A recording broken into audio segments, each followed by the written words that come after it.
Hello everyone. Welcome again to online session of monologue classes. I'm Dr. Dinesh Kumar and I will take today's The Hindu news analysis. So अब हम आते हैं, आज की date है 15 मई 2025 and our first news is Justice B.R. Gavai takes over as CJI for a 6-month tenure. तो जो supreme court के प्रेजेंट जस्टिस हैं, जस्टिस B.R. गवई जी, इनको कल यानी कि 14 मई को हमारे देश का 52nd चीफ जस्टिस अपॉइंट किया गया है। इससे पहले जो 51st वाले या 51 वाले जो चीफ जस्टिस थे संजीव खन्ना जी, वो रिटायर हो गए हैं। जो मिस्टर गवई हैं वो नवंबर 2025 तक अपने इस पद पर रहेंगे और अराउंड 20 ईयर्स से वो जुडिशियल पद को होल्ड किए हुए हैं।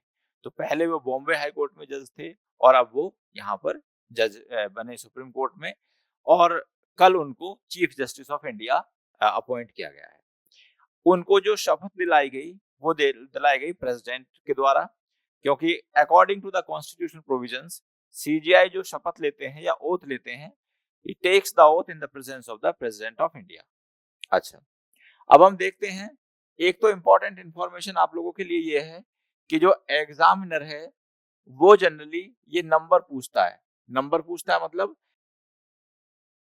ऐसे पूछेगा वो कि मिस्टर बी आर गवई जिनको अभी रिसेंटली सुप्रीम कोर्ट का चीफ जस्टिस अपॉइंट किया गया है, वो भारत के कौन से चीफ जस्टिस हैं। तो यहाँ पर ये नंबर इंपॉर्टेंट हो जाता है आप लोगों के लिए, इसको याद करना, ठीक है। सेकेंड पॉइंट ये है कि he is the first Buddhist chief justice of India. अब हम देख लेते हैं कि उनका रोल किन किन इंपॉर्टेंट डिसीजंस में रहा। तो पहला है upholding the abrogation of article 370। जैसा कि आप सब लोग जानते हैं कि जम्मू कश्मीर में पहले आर्टिकल 370 एप्लीकेबल होता था और ये कॉन्स्टिट्यूशन का आर्टिकल 370 जम्मू एंड कश्मीर को स्पेशल स्टेटस देता था।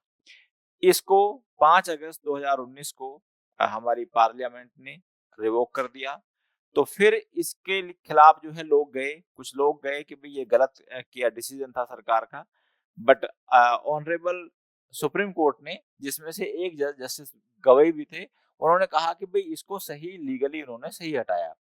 नेक्स्ट है हमारा strike down the electoral bond scheme. आप सभी जानते हैं इलेक्टोरल बॉन्ड स्कीम गवर्नमेंट के द्वारा लाई गई थी, जिसमें कि कोई भी पर्सन सरकार को एसबीआई के थ्रू पैसे दे सकता था किसी भी पॉलिटिकल पार्टी को।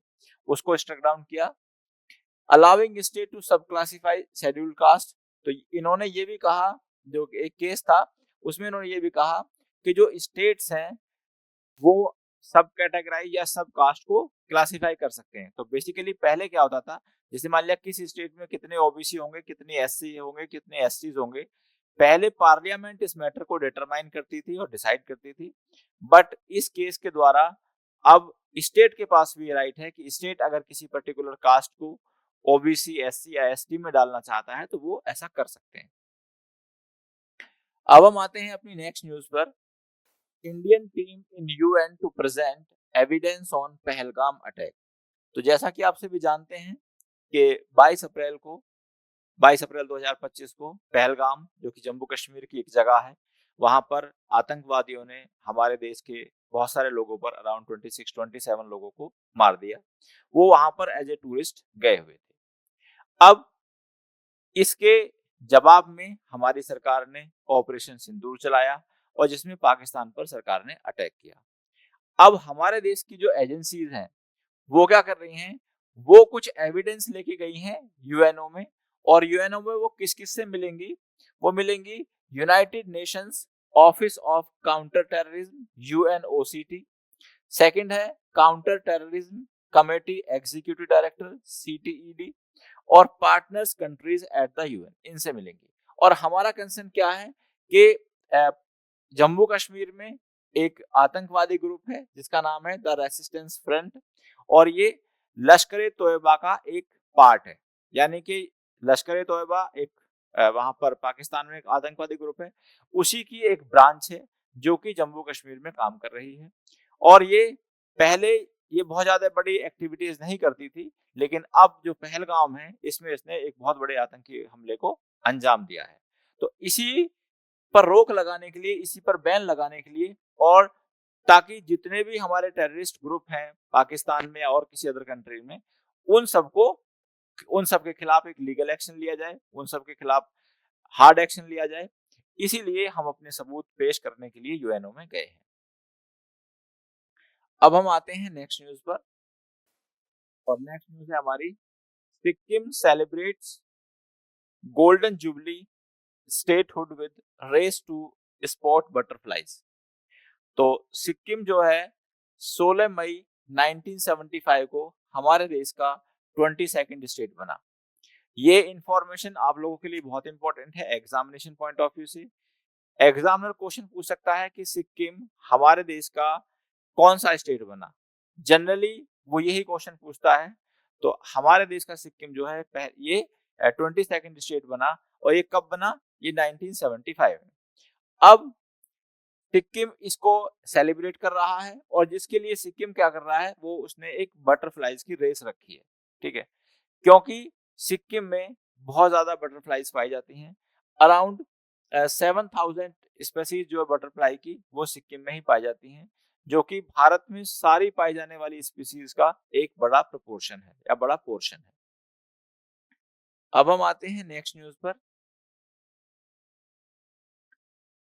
Farmer defence secretary Ajay Kumar is the UPSC chairman.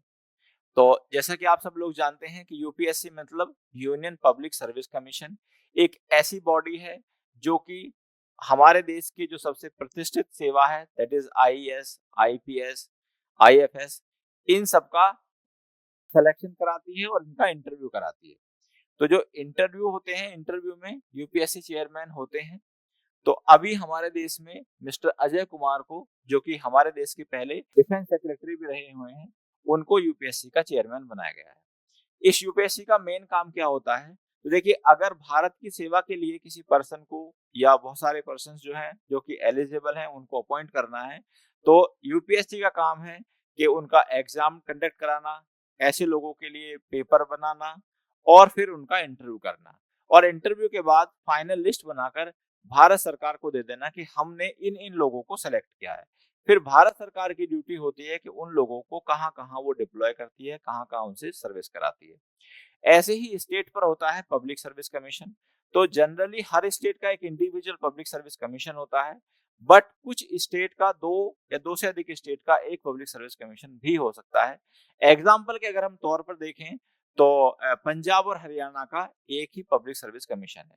तो पब्लिक सर्विस कमीशन में जो पीसीएस रैंक के ऑफिसर्स होते हैं, उनको अपॉइंट किया जाता है। और ये जो पीसीएस है, पब्लिक सर्विस कमीशन, ये ऐसे लोगों का और ऐसे ऑफिसर्स का एग्जाम कंडक्ट कराती है, उनको इंटरव्यू लेती है, उनको प्रॉपर्ली अपॉइंट कर कर ये जो लिस्ट है, लिस्ट ऑफ अपॉइंटीज, वो कंसर्न स्टेट गवर्नमेंट को हैंड ओवर कर देती है। अगर हम कॉन्स्टिट्यूशनल प्रोविजंस की बात करें, तो आर्टिकल 315 टू 323 जो कॉन्स्टिट्यूशन के आर्टिकल्स हैं, वो specifically union public service commission से डील करते हैं। और जो इसका टेन्यूर होता है मेंबर्स का और चेयरपर्सन का, वो 6 ईयर या 65 एज। ठीक है। दूसरी एक इंपॉर्टेंट इंफॉर्मेशन ये है कि अगर कोई पर्सन एक बार यूपीएससी का चेयरमैन बन गया, तो फिर वो किसी भी गवर्नमेंट ऑफिस के लिए एलिजिबल नहीं होता है। लेकिन यहाँ पर एक टेक्निकल पॉइंट ये है कि अगर कोई person state public service commission का मेंबर है, तो वो स्टेट पब्लिक सर्विस कमीशन का चेयरमैन बन सकता है। और अगर कोई पर्सन यूपीएससी का मेंबर है, तो वो यूपीएससी का चेयरमैन बन सकता है। लेकिन अगर कोई पर्सन यूपीएससी का चेयरमैन एक बार बन गया, तो फिर वो किसी भी और गवर्नमेंट सर्विस के लिए एलिजिबल नहीं माना जाता। अब हम आते हैं अपनी नेक्स्ट न्यूज पर, और नेक्स्ट न्यूज है हमारी, Brazilian wins world food prize for raising yield using biological process. तो ब्राजील की एक महिला है, माइक्रोबायोलॉजिस्ट हैं प्रोफेशन से वो, जिनका नाम है मैरियांगेला हंग्रिया।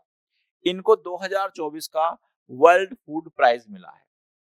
अब ये वर्ल्ड फूड प्राइज क्या है, इसके बारे में हम समझते हैं। तो वर्ल्ड फूड प्राइज को नॉर्मन बारलॉग ने 1970 में बनाया था। अब ये नॉर्मन बारलॉग कौन है? नॉर्मन नॉर्मन बोरलॉग कौन है? तो ये एक पर्सन है जिनको एक जो हमारे प्रोडक्शन है उसको बढ़ाने के लिए नोबेल प्राइज भी दिया गया था।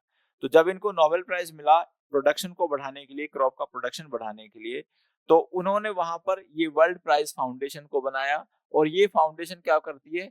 ऐसे लोगों को प्राइज देती है जो कि क्रॉप के प्रोडक्शन में कुछ अपना इंपॉर्टेंट कॉन्ट्रीब्यूशन देते हैं। अब इनका क्या कॉन्ट्रीब्यूशन है? मेरियंगेला हंगरिया का। ये इन्होंने पिछले 40 साल से इस बात पर रिसर्च की है कि जो हम प्लांट्स को नाइट्रोजन बाहर से देते हैं, और उस जब हम ये कुछ बाहर से उनको फर्टिलाइजर्स देते हैं तो उसमें बहुत सारे केमिकल्स इन्वॉल्व होते हैं, और वो केमिकल जब प्लांट में जाते हैं तो बेसिकली उनका वो प्लांट में भी उनके कुछ सब्सटेंस चले जाते हैं, जिसको हम लोग खाते हैं तो हम लोग बहुत सारे बीमारियों से ग्रसित हो जाते हैं, या हम सब लोगों को बहुत सारी बीमारियां हो जाती हैं। क्योंकि जब केमिकल फूड है तो केमिकल कहीं ना कहीं तो अपना असर दिखाता ही है। तो इन्होंने रिसर्च की है कि जो हम बाहर से सप्लीमेंट देते हैं या बाहर से केमिकल यूज करते हैं किसी भी प्लांट की प्रॉपर ग्रोथ के लिए, अब इन्होंने इस तरह से रिसर्च की है कि जो बैक्टीरियाज हैं वो खुद प्लांट में नाइट्रोजन को फिक्स करेंगे। यानी कि जो प्लांट है, कोई भी प्लांट है, उसको नाइट्रोजन बैक्टीरिया ही देंगे, जिससे क्या होगा कि बाहर से हमें केमिकल देने की आवश्यकता नहीं पड़ेगी।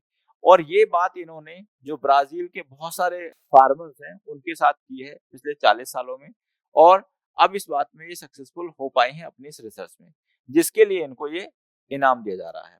इनाम का जो अमाउंट है वो है $5 लाख। ठीक है। और देने वाली जो है वर्ल्ड फूड प्राइज फाउंडेशन, ये एक बॉडी है, जिसकी वजह से क्या हुआ कि वहां पर काफी इनका जो प्रोडक्शन है वो भी बढ़ा हुआ है। और अगर आप देखें तो जो ब्राजील है वो सोयाबीन का वर्ल्ड टॉप प्रोड्यूसर है। तो इस तरह की वो एग्रीकल्चर की प्रैक्टिस वहां पर वो अडॉप्ट करते हैं, जहां से कि वो एक ऑर्गेनिक खेती करें और प्रोडक्शन भी ज्यादा हो। अब हम आते हैं अपनी नेक्स्ट न्यूज पर। Open to begin talk on French nukes in European countries says Macron. तो ये स्टेटमेंट आया है फ्रेंच के प्रेसिडेंट इमैनुअल मैक्रोन जी का, और इन्होंने ये कहा है कि हम अपने जो न्यूक्लियर वेपन है उनको यूरोपियन कंट्रीज में रख सकते हैं, और मैं इस बात के लिए ओपन हूं, यानी कि मैं इस मुद्दे पर बात करने के लिए तैयार हूं। अब हम थोड़ा सा इसकी बैकग्राउंड को समझते हैं। जैसा कि अभी आपने पीछे देखा कि रशिया और यूक्रेन वार चल रहा है, अराउंड 3 साल से वो युद्ध चला, और उसका मेन रीजन ये था कि जो यूक्रेन है वो नाटो की मेंबरशिप लेना चाहता था। नाटो क्या है? एक ऑर्गेनाइजेशन है जिसमें मोस्टली यूरोपियन कंट्रीज हैं, और रशिया ये कहता था कि आप नाटो की मेंबरशिप नहीं लेंगे। क्यों? क्योंकि अगर आप नाटो की मेंबरशिप लेंगे तो उससे मेरे अपने देश की सिक्योरिटी को खतरा हो जाएगा, मतलब रशिया की सिक्योरिटी को खतरा होगा। तो मेन बोन ऑफ कंटेंशन जो है रशिया और यूक्रेन में ये थी। अब जिसकी वजह से क्या हुआ कि जो यूक्रेन है उसको सपोर्ट कर रहे थे यूएसए और यूरोपियन कंट्रीज। बाद में हमने देखा कि जो यूएसए है उसने भी अपनी सपोर्ट यूक्रेन से विड्रॉ कर ली। अब क्वेश्चन ये आया कि रशिया की और जो यूरोपियन कंट्रीज हैं उनकी दुश्मनी बढ़ गई, क्योंकि जैसे ही ट्रम्प आए, ट्रम्प ने रशिया के जो काउंटर पार्ट है मिस्टर व्लादिमीर पुतिन, उनके साथ दोस्ती कर ली। अभी रशिया के जो संबंध हैं वो यूरोपियन कंट्री के साथ थोड़े से गलत हो गए। अब उनको अपनी सिक्योरिटी का खतरा है। पहले उनकी सिक्योरिटी की जो रेस्पॉन्सिबिलिटी थी वो थी यूएसए की। अब क्योंकि यूएसए खुद रशिया से जाके मिल गया तो सिक्योरिटी कंसर्न पैदा हुआ। तो उसी बात को अपनी सिक्योरिटी को बढ़ाने के लिए अब आप देखें यूरोपियन में देखिए दो कंट्रीज, मतलब यूके और फ्रांस के पास ही न्यूक्लियर वेपन्स हैं, और किसी कंट्री के पास न्यूक्लियर वेपन नहीं है। तो अब यूरोप के कुछ कंट्री ये चाहते हैं कि जो फ्रांस के पास न्यूक्लियर वेपन है उस कुछ वेपन्स को उन कंट्रीज में रखा जाए, ताकि अगर रशिया उन पर अटैक करता है तो वो भी रशिया पर काउंटर अटैक कर पाए। अब मैक्रोन ने अपनी 3 कंडीशन रखी हैं। पहली कंडीशन क्या रखी है? यूरोप और individual Nations must share the cost, यानी कि जो वेपन किसके हैं, न्यूक्लियर वेपन है फ्रांस के, इन न्यूक्लियर वेपन को किसी भी पर्टिकुलर यूरोपियन कंट्री में रखने पर जो भी खर्चा आएगा वो पर्टिकुलर कंट्री ही बियर करेगा, यानी कि फ्रांस का उसमें कोई रोल नहीं होगा।